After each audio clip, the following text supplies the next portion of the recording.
sepse në fakt për fuqinë e tyre shkatrimtare, ato krahasohen dhe të i kalojnë organizatat më të fuqishme terroriste.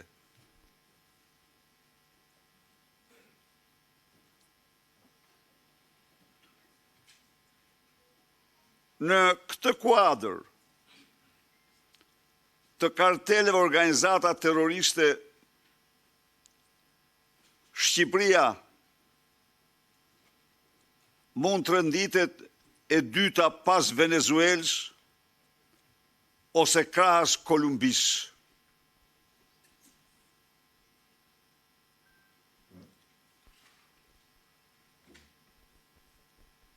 Shqipëria është sot koka, Shqipëria zyrtare, e karteleve më të fuqishme të drogës në Europë. Për dy arsye. Së pari, sipas Organizatës Kombeve të Bashkuara, Shqipëria është eksportuesi kryesor i kanabisit në Bashkimin Evropian. Dhe në vendin e parë. Së dyti, zhvillimet e këtyre 2 viteve të fundit kanë faktuar në mënyrë të pakundërshtueshme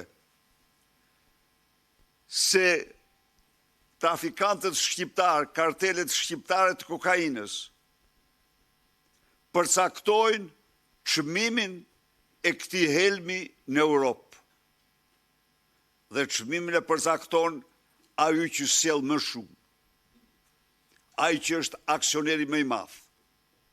Dhe aksioner më i madh janë bashkëpunëtorët e Edi Ramës, Franz Çopja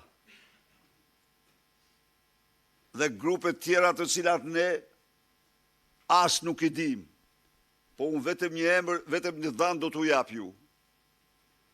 Në Paraguay, një super trafikant i quajtur Diego Benitez, i cili disponon në vit 350 ton kokainë, bashkëpunon jo me një, por me 41 klane shqiptare.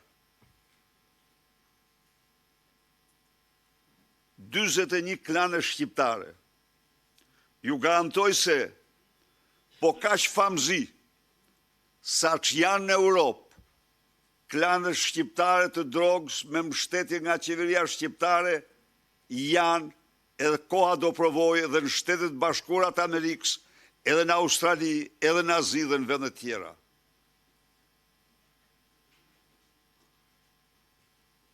Ato janë bërë sot transportuesit kryesor të kanabisit, të kokainës.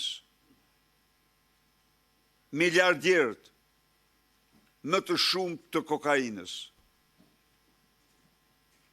Kurse shqiptarët, qytetarë shqiptarë, përjetojnë një narkodiktaturë. Ato diktojnë rezultatin e zgjedhjeve. Kanë futur në parlamentin aktual 28 deputet me listë.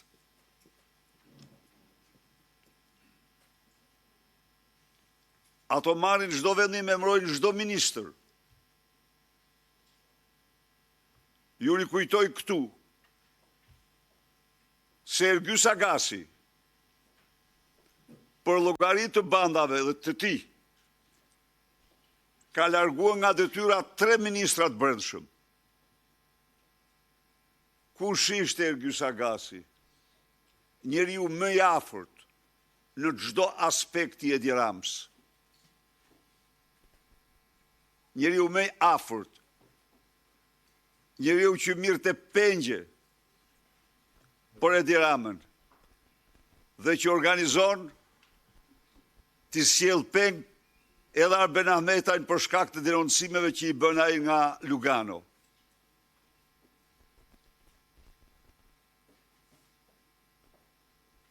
Pra, ky regjim ka shtuar Shqipërinë në një rrezik për Europën. Imagjinoni ju se çfarë është ky regjim për qytetarët e vet.